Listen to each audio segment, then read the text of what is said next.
We now are seeing ourselves as living systems and our communities as living systems. The willingness to sit down and to find in nature your model, measure, and mentor, there's a new openness to that. Hi, Vicki Robin here, host of What Could Possibly Go Right, a project of the Post-Carbon Institute, in which we interview cultural scouts, people who see far and serve the common good. And my guest today is the wonderful Janine Benyus. She is an author, an innovation consultant, and a self-proclaimed nature nerd. She may not have coined the term biomimicry, but she certainly popularized it in her 1997 book, Biomimicry, Innovation Inspired by Nature. Since the book's release, Janine has evolved the practice of biomimicry, speaking around the world about what we can learn from the genius that surrounds us.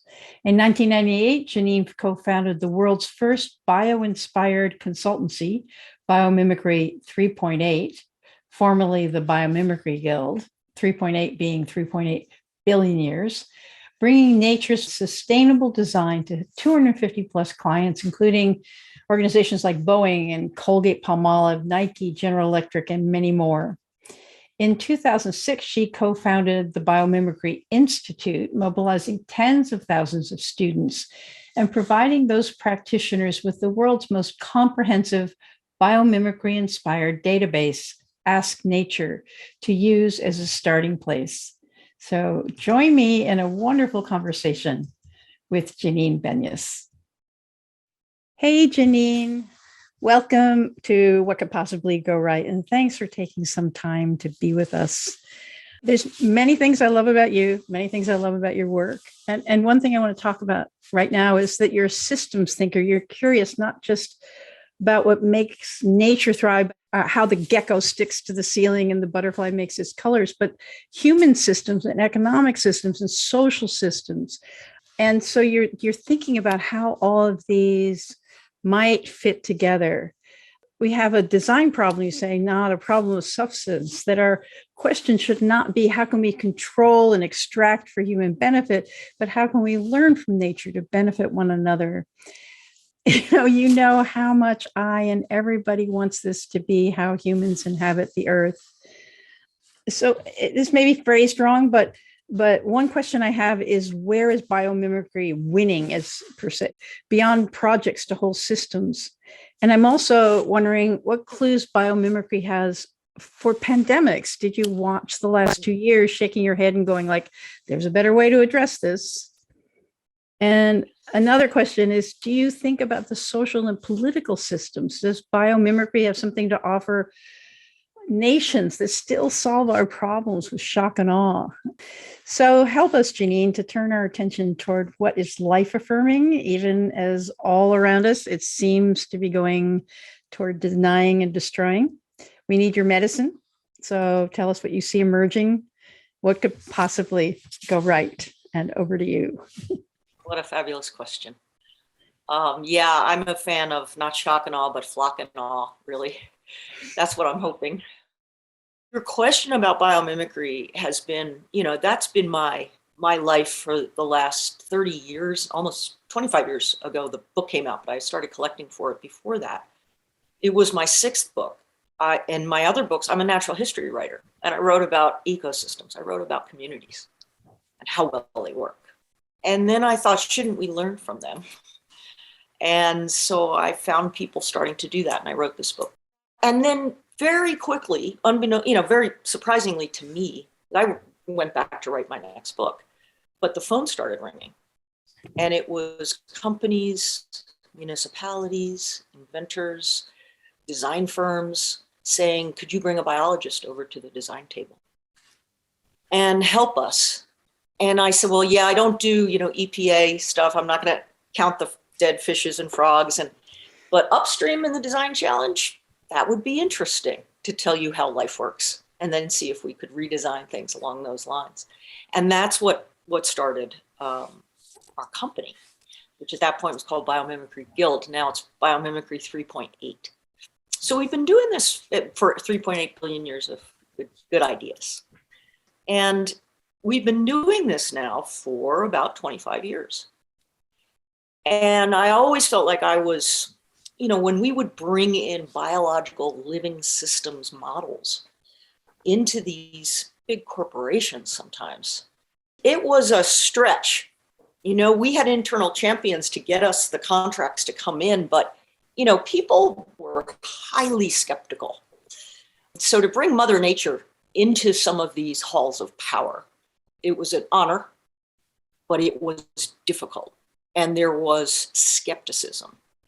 And now, 25 years later, we've been walking towards this horizon, and I feel like this horizon is now walking towards us. Mm-hmm. And it's all these people now lined up on that horizon, walking towards us and saying, tell me again how the natural world works. That's what I see. That's what's possibly going right, is the fact that we understand ourselves as living systems. We understand our organizations, our communities as living systems. That was not a given 25 years ago. We were still in that machine metaphor. And now we understand ourselves as living systems. And we also have developed a worldwide, or at least, I'm centering myself in Western industrial culture, and I do remedial biology for us. So I'll say that. So, we now are seeing ourselves as living systems and our communities as living systems, and finally realizing, hey, there are living systems out there that are 3.8 billion years in the making, and they've learned how to live here gracefully on this planet over the long haul. And so the willingness to sit down and to find in nature your model, measure, and mentor, there's a new openness to that. In short, people are just much more willing to look to the natural world for their strategies, their solutions. Nature as, consulting nature as a guide for how shall we live here, and the rest of nature, I should say. And, I see that as an inflection point. I see that as a change, because I've watched the resistance fall to absolute welcoming and how else can we do this? How else can we bring these living system principles to the rest of our company? So during the pandemic, we thought, just like every other company, and we have a company, we have a company, a for-profit consultancy, and then we have a nonprofit, the Biomimicry Institute, and now we have a university center where we teach a master's of science in biomimicry. All three of those organizations, we assumed we'd have to do emergency, furloughs and whatnot, and the opposite has happened. So during this last couple of years of the pandemic, our project work has tripled. Our funding has doubled. The number of people signing up for Masters of Science in Biomimicry has increased enormously. So yeah, there's definitely something going on. And the work that we've been doing, we have product design as one of our verticals, where we look at, reducing material use and reducing toxicity and reducing energy use in how we design a product, how we manufacture it, how we distribute it. We try to do biomimicry at the level of form and process and ecosystem. But we also have a built world practice. And that's what's really taken off. So it's biomimicry at a systems level. So we are designing everything from, and we work with an architecture firm, HOK, and an engineering firm, Jacobs Engineering, and a modeling firm, ESG. And we're designing everything biomimetically from a building and its site all the way up to a city or even a region. And what we're asked is what's a biomimetic building? What's a biomimetic district? What's a biomimetic city? And the answer for us is that it's a city that performs as well as the healthy ecosystem next door, as well as that wildland. In other words, we look and say, what if the city wasn't here? What kind of forest would it be? What kind of prairie would it be? What kind of grassland or steppe? And we say, what would when we say performance, we mean what kind of beneficial flows would this ecosystem be producing? Because ecosystems are generous, right? And can our cities be as generous as the ecosystem next door? And then we say, well, let's actually measure. They say, well, how do you know a healthy ecosystem? The way you know it is by what it exhales. In other words, I live here in Western Montana and I'm in the Bitterroot Valley and I'm surrounded by wilderness. And there are these huge canyons of 27 canyons, crashing rivers coming down. And I look up at those mountains and I'm constantly seeing an exhale of goodness. Those wild ecosystems produce cleaner air. Air comes in and goes out cleaner than when it came in. Water comes out cleaner than when it came in. Wildlife pours into the valley. We've got all this goodness, right, that we're basking in. And the question we're asking is that, what are we doing in return? Like, do we return that favor? So a biomimetic city would be one that the watershed is better off because we're there, because we're giving away, we're producing wildlife support, we're sequestering carbon, we're cycling nutrients, we're cleaning the air and sending it downwind cleaner, we're cleaning the water and sending it out cleaner than it was when it came in. What if we tasked ourselves through design, through aspirational goals, and through design to produce ecosystem services, all of them, and so that's what we've been doing for the last 10 years. We've been playing with this idea, and then finally now we've actually gotten to the point where we have a very, very sophisticated ecological model, which allows us to go into a reference habitat, measure it for the goodness that it's producing per acre, per hectare. How much clean water is it producing? How much water is it storing? How much cooling is happening? How much noise is it buffering? And then we go to the built environment site and we do our measurement there. And you've got the current performance of the built site, which is usually not as high as the ecological performance. And then with design, you try to close that gap so that over the years, your site becomes functionally indistinguishable from the wildland next door. It's incredible work. It changes everything about how people design. We're asking the buildings and the infrastructure, the roads, the sidewalks, to also produce ecosystem services, as well as planting trees and green roofs. So we're saying, if you want water storage on your site at the same level as the wildland next door, you have to store this many gallons per year. How are we going to do it? We're going to do it with green roofs, with blue roofs, with rainwater harvesting, with permeable pavement. We're going to take out the parking lots, put in permeable pavement. That's one ecosystem service.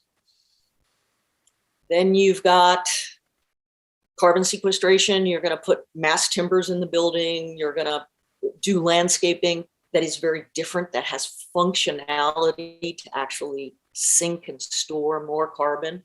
You're going to put biochar on. You're going to do all these things in the building and the ecosstructure, and then add it up to get to that level of ecological performance. And, when we first started this, it was an aspiration. It was an idea. But now we've got a group of companies. We have Microsoft, Google, Ford. It's doing all their buildings now like this. Kohler, Interface. It started with Interface, Ray Anderson's company. Yeah. Aquafil. There's a university campus, App State, and it's a learning cohort. But these companies they're measuring. They've already done the measurements, and they're starting to build in these ways.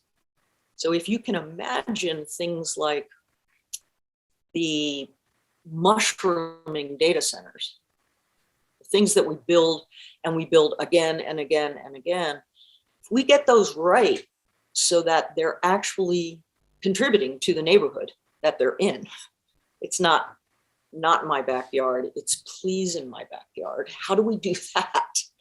So if we can change that template for city of the future or the data center of the future, and then that gets built again and again and again and gets improved upon. People say, well, what's that going to do for an ecosystem if just one building and their site do this positive production of ecosystem services? Well, that's where it starts. That's not where it ends, because already these companies are starting to go to some of the other companies in their watersheds and say, would you like to sign off on this? Would you like to do this? And then the next thing that the company says, okay, what can I do? Could I mimic natural systems with other lands that I touch? And it turns out that we touch a lot of lands. These companies, these municipalities, a company, for instance, touches a lot of land in its supply chain. So what if you do agricultural, forestry, fisheries, you change the management of those so that you're deliberately trying to support habitat, to cool the environment, to help feed pollinators?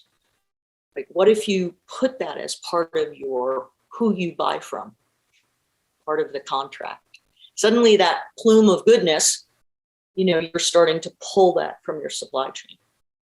And then companies start to say, well, how else can we do it? How many employees do you have? 155,000. They have backyards. They have schoolyards. What if we did a program to produce positive ecosystem services on those places? What other lands do you touch? All the customers that you have. So this is one of those fractal things, Vicki, where change something, and what you're really changing at heart is not a design. You're changing how we think of ourselves as a human species, what our job is, what our role is, whether we can be a welcome species in the watersheds where we live. It is a joyful thing to be at a design where people are trying to figure out how to do good and give it away beyond their borders. It's just a new way of thinking for us. That's, as Donella Meadows taught us, it's that worldview shift. That's the biggest leverage. Right? That's where biomimicry is going. Wow. I can see it. I think where my heart is right now is that I am, some Fridays for the Future teenagers in my community went to the city council and they got a declaration of a climate emergency. Out of that, the city council has appointed a group of people. I mean, I live in a burg. I don't live in some big place, but no. It's an island. I think an island is a perfect container to think in systems. And so we're working, and I'm encouraging us to think not in terms of a solar array here or an electric police car there, but to think of us as an ecosystem, that we have streams underneath everything. We're on a hillside, this town.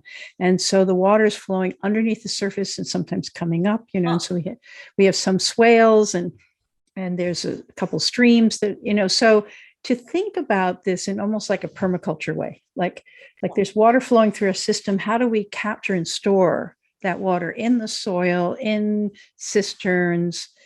How do we install gray water so that our sewer treatment plant isn't processing water that it shouldn't be processing, but we just think about everything going down in there. This isn't about me, but I'm sort of getting a consult right now. I've been advocating for a city farmer, and it's just sort of a weird idea, but a farmer is somebody who thinks whole systems. They can repair the machinery, they can feed the chickens, they plant the garden, they fix the roof, they take things to market. A farm is a whole system. So we could call it, the sustainability manager, but that wouldn't be sexy, so we call it a city farmer, just to take a look at where could we plant gardens, where could we plant orchards, where could we do pollinator systems, bee corridors. And exactly what you're saying, my excitement is, I'm going to send this interview to my community, because my excitement is, can we imagine ourselves as a human settlement in a forest? Because I live in the Northwest, I live on Whidbey Island. So we're a human settlement in a forest. Yes. We're little cabins in the forest. We're not a town that's eating the forest. Right. And we still have farmland, and it's so precious, and it hasn't been developed yet. So anyway, I'm just saying that it's just so transformational that we've been hacking away. I mean, it's almost like in social movements talk about intersectionality, the realization that there is a force that's bearing down upon us, that's bearing down upon people of color and women and ecosystems. And, wait a second, we're all responding to a pressure that we're now being able to name. Yes. Whether you call it capitalism or the financial system or whatever you call it, we know that it's a unitive force. We know it's broken at this point. And I think that there's a desire to heal what is broken. That's something that's ubiquitous in life, to lean in to what is wounded and to heal it. Right. And I do sense us doing that right now. I mean, your whole community, the way you're thinking, and you're thinking of yourself as a community in a forest. That's the dream, actually. And this is where 10 years ago, this work came from. I was flying in to Missoula, Montana, which is a town in the middle of, I'm south of that in the Bitterroot, but it's in the middle of wilderness area. And I was flying over wilderness, just like you come into Whidbey and you look down at those trees and you go, you just know that there's fragrant air and that there's bird song and sparkling waters. And then you fly into town and it all ends. I look at those maps we have where you have the gray zones, which is where development is, your houses in the forest, and then the forest. And why are we different? Why are we functionally not functioning like that?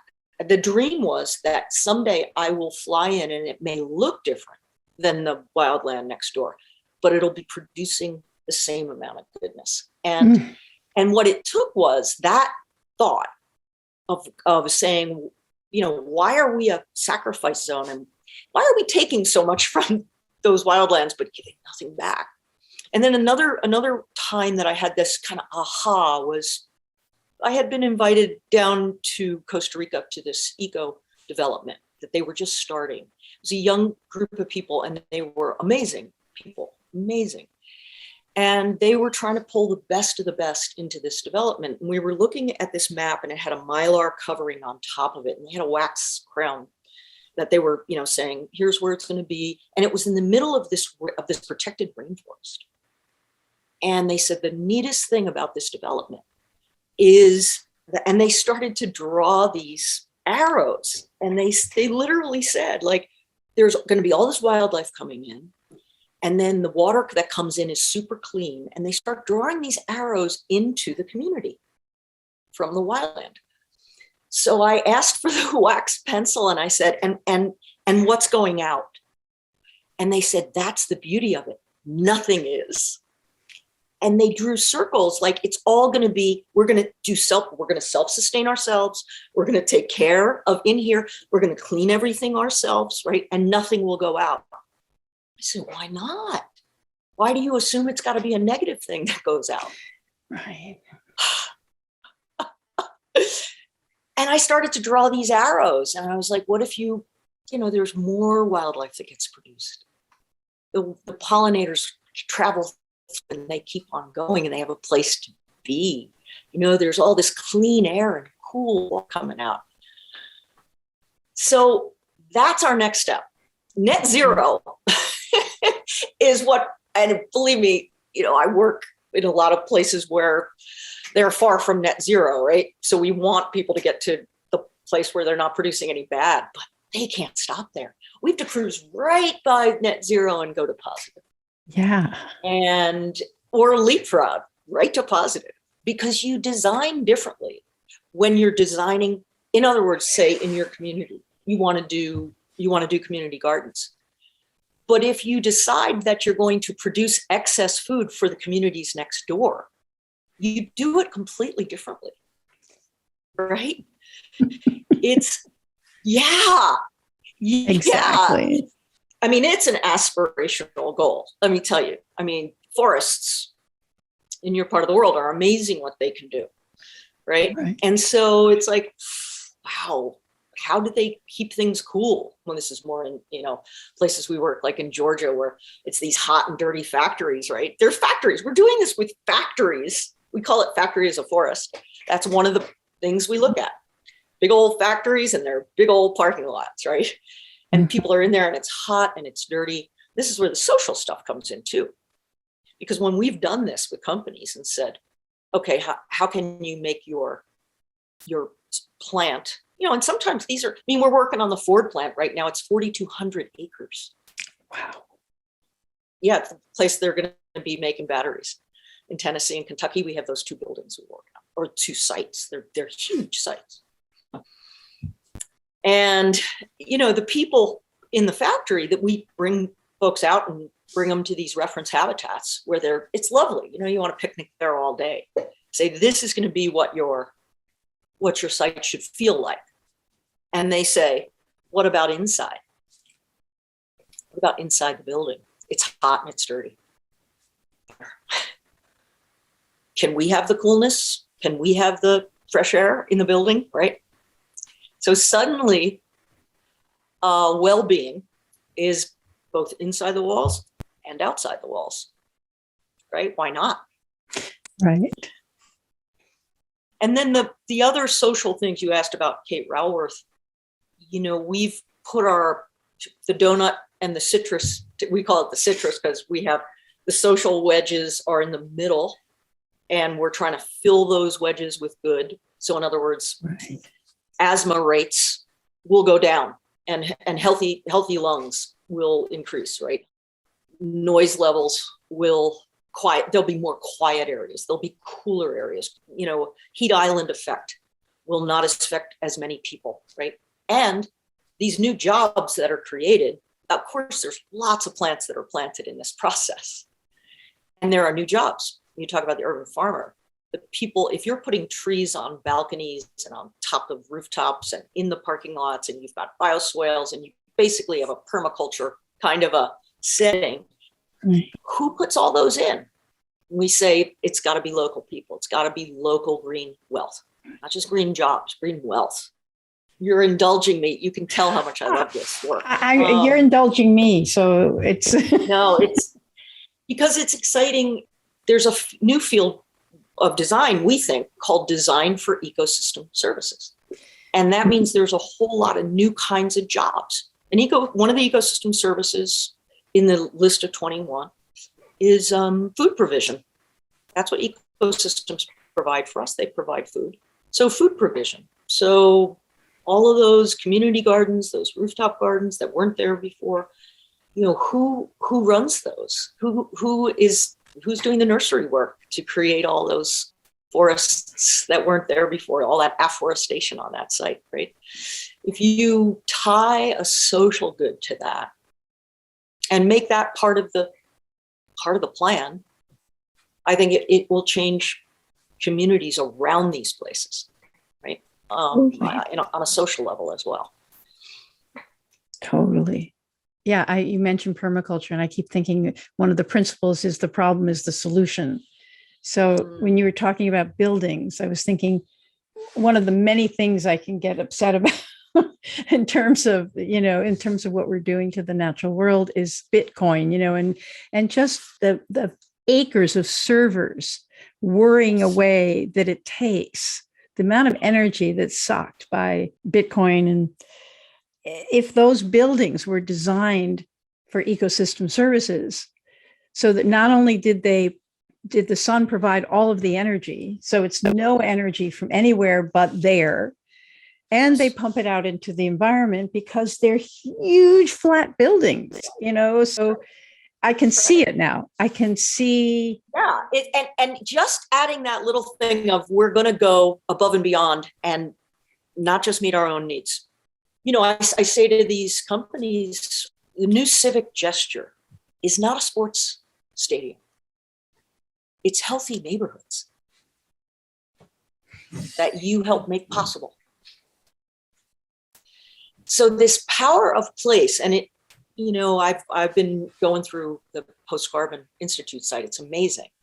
And I think you're right on with the power of place, with the power of communities to start the healing, the pixelated healing. This is the other thing I see when I talk about that horizon coming towards me. Were you at Glasgow? Did you go to COP this year? No. Very interesting. You walk into Glasgow, off the plane, and every poster, every digital billboard, every bus kiosk has some sort of a poster about COP, about the climate summit. And everywhere you looked, it was astounding because those pictures were not of wind turbines and solar cells. They were of nature. And I was like, well, this is interesting. I figured there'd be a shortage of green ink because so much greenery, so much talk of nature positive, of rewilding, whereas in other COPs, the word nature wasn't even in the NDCs. Now it's everything. They were talking about nature positive, still to be defined, by the way, still to be defined. Nobody really knew what it was. What I'm saying, it's a signal. There was a signal and it was very clear. I was with my managing director and I said, Nicole, what do you notice? She goes, green everywhere. In this, it was Glasgow, it was in November, it was gray, but all of our dreams were there on display, what we're longing for. And I heard a lot about pledges to carbon offsets, right? Off-site to buy pieces of the Congo and keep the party going while we ask Mother Nature to, right? There's a lot of that, but there's enough of us watching now, tracking that to say it cannot just be sort of buying, what do they called it? I'm K through 12 Catholic, and now I've forgotten indulgences. You would buy indulgences. Right, exactly. Right. So you gotta get away with stuff, but my indulgence here. That's how I see the carbon offsets. So, not that the Congo doesn't need protecting, it does. But this idea that we'll take care of our places where we're actually living, our settled landscapes, and that we'll take responsibility to actually be as biomimetic as we can and try to perform like the wildland next door, where we're living and working and where our employees and our customers are living and working. There's a lot more human skin in the game there than there is when you buy an indulgence for something far, far away. Exactly.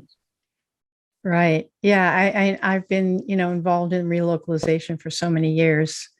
It just seemed to be where I could put in my oar and actually get through the water a little bit, So I find what you're talking about so heartening. Things like transition towns and all the good, sweet local efforts, 3-5 people getting together and to do something. I'm hearing too that it's almost like the promise of movements, the valence can be of this net positive, that it's not just holding the line, which we have to do. But there is a context of net positivity that is sort of inherent in our world as it is today. Everything is, if you could say, is yearning to contribute. Every element of life is yearning to contribute to the vitality of life and is being blocked. So it's like unblocking. And, houses don't necessarily have desires, but, maybe the wood that's in my house has this, like, how can I get back to being the contribution I once was? I mean, I think we're tired of being aliens on the planet. Totally. And to just feel, I mean, every day that I have to throw away a piece of plastic, I mean, like, no, I don't want to do that, but I can't keep my plastic. I've had piles of plastic in my house just to keep it out of the landfill. But as soon as I die, it's going there anyway. So it seems like so much about sustainability has been less bad. Yeah. And so this idea that we can design to be a blessing on this earth. Yes. That everything we make is soil amendment. We give back, right? We give back. And what we're finding with these design teams is once you give them, and this is like you're sitting there with the engineering team that does parking lots, and the people who do the landscaping, which is usually just turf, just turf that's pesticided, and herbicided to death, right? So this is a big change. To say, well, we have this nutrient cycling aspirational goal, and we don't want any, we did this 140-acre school district in Lancaster, in Virginia, and there's a tributary to the Chesapeake, and so it was really important that nitrogen not flow into that tributary to the Chesapeake, and it was important that we have those cycling services on our site. And how can we make that happen on other sites nearby by virtue of us doing it and demoing it, right? And so that school that normally was going to be just parking lot, school, flat old rooftop, it changed. And the whole site changed, where everything was put, where the roads were put, because one of the goals was nutrient cycling and keeping the nitrogen from escaping the site. And then, of course, you said, well, we were not going to fertilize then with nitrogen fertilizers. That's the last thing we would do.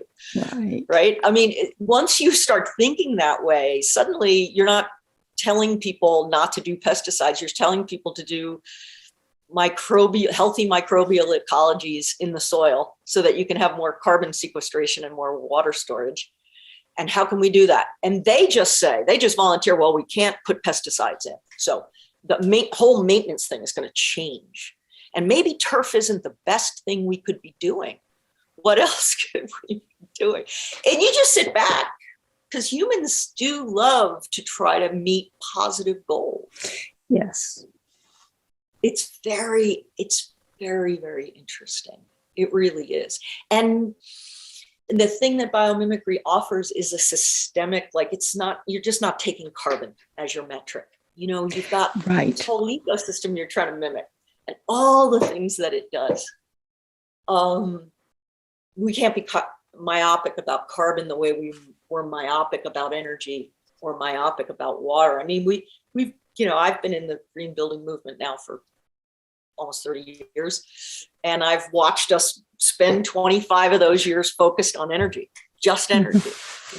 Now I'm like, can the building create niches in it so that birds can nest? Can we do that by design? Can every other brick have solitary bee homes in it, or holes for solitary bees? If we're going to put a seawall in, can we make it so that it calls in larval mussels or oysters, and it's mimicking what they love, so we create a living breakwater? Everything you look at, every design you look at, you try to collect all of these ecological benefits. How many can we get from this design? It's really something. I mean, we did the US Coast Guard building in DC, and they were also wanting to do something with cleaning water. So we brought them to beaver dams, and we brought them to places in watersheds where beavers have, they have a dam, and then that system cleans water. And then downstream from them, another beaver might have another pond that eventually turns into forest over time as the beaver leaves. So these patches, right, of wetland that go down a watershed, they clean water really well. They're just a perfect water cleaning device. So what wound up happening for that building was that they decided to design the building, and you can see it from the air. It's amazing. So that there are this sequence of green roofs that are all connected. And they're all different vegetative types that mimic what would be happening. Yeah, and then it comes out into this sparkling, lake in front of the building. And of course, all the employees get to picnic on these. So, but it changed the form of the building. It's beautiful. Wow. I am so inspired. I just keep everything you say. I just like, oh, can we do that here? Can we do that here? Can we do that here? And so I hope that when people listen to this podcast, they have that same experience. Not how wonderful Janine is or your project, your team is, but I could do that here. I could do that here. Yeah. Right. And the software program we use is open source. Okay.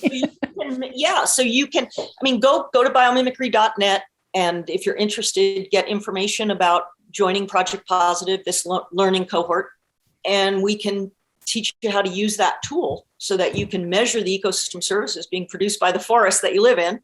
Right. And then task yourself with that.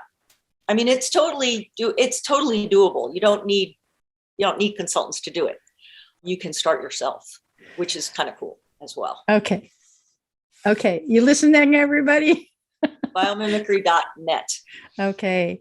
Thank you so much, Janine. I could sit with you for hours and learn and be inspired, but I think we should cut it off here so that people can listen and then absorb. Okay, my friend, I want to thank you so much for this. Absolutely. Hey, thanks for listening. Don't forget to subscribe and leave us a 5-star review so that this hopeful message can get out to more people.